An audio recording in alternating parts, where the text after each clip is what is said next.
Question number पहला का तीसरा एक्सरसाइज 3.4 एनसीईआरटी। ठीक है, विलोपन विधि से बनाना है और प्रतिस्थापन विधि से भी बनाना है। तो प्रतिस्थापन विधि आपका खत्म हो चुका है, इससे पहले 3.3, ये 3.4 है जिसमें विलोपन और प्रतिस्थापन दोनों दिया। प्रतिस्थापन प्रैक्टिस के लिए और विलोपन नए तरीके से सीखने के लिए, बनाने के लिए। इसमें समीकरण एक क्या है आपका 3x - 5y और -4 बाहर जाएगा तो ये बन गया हमारा समीकरण एक। दूसरा समीकरण के लिए फिर क्या दिया है 9x = या बराबर 2y + 7। अगर हम 9x + 2y को अंदर ले आएंगे तो क्या हो जाएगा -2y = 7। अब विलोपन विधि में आपको क्या बताए थे, किसी एक को काटना पड़ेगा आपको, x या y को काटना पड़ेगा। क्या किसको काटे बोलिए, x काटिएगा तो y निकलेगा, y काटिएगा तो विलुप्त करना पड़ेगा। नामे है विलोपन विधि, लुप्तीकरण विधि। चलिए तो y काटते हैं। देखो अब यहाँ y काटने के लिए दोनों को सेम करना होगा, बराबर बनाना पड़ेगा, तब ना कटेगा।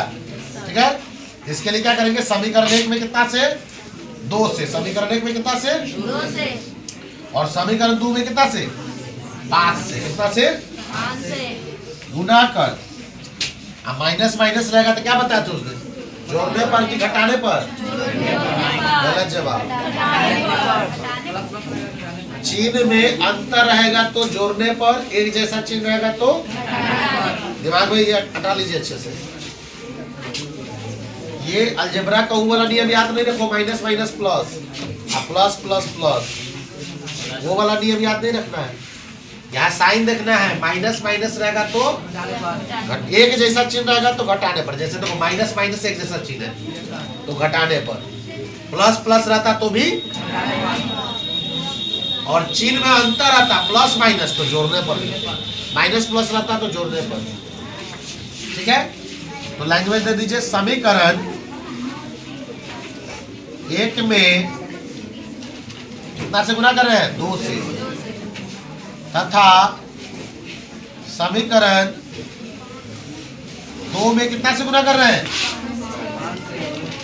5 से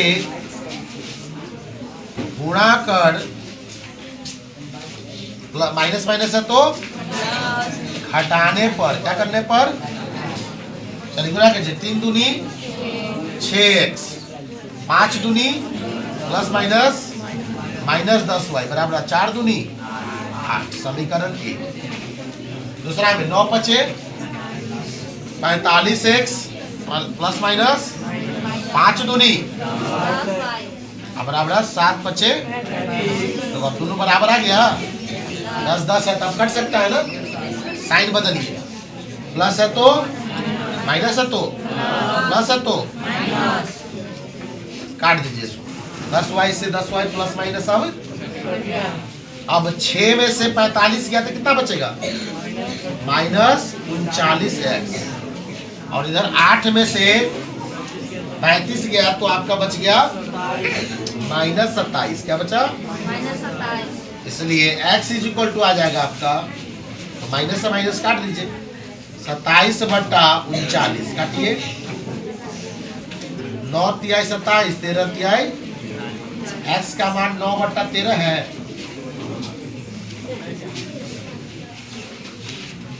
चलिए अब ये वो मान आ गया। अब x का मान क्या करेंगे, समीकरण 1 या 2 में रख दीजिएगा तो आपका y का भी मान आ जाएगा। सबसे आसान है यही विधि, वो आ रहा समझ में। फिर x का मान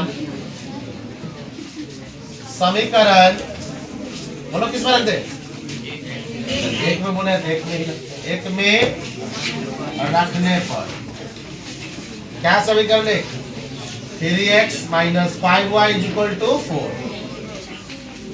तो x का वैल्यू हमारा कितना है, 3 × x का वैल्यू क्या है 9/13 यानी 9/13 - 5y = 4।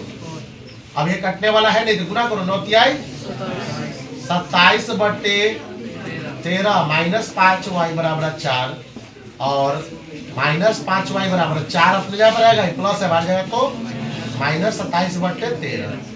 चलिए नीचे एक मानिए, -5y बराबर 13 एक कैल्शियम 13 एक 13 13 13 चौक 52, 13 कम 13 27 से कम, और -5y इक्वल टू 52 में से 27 गया तो कितना बचेगा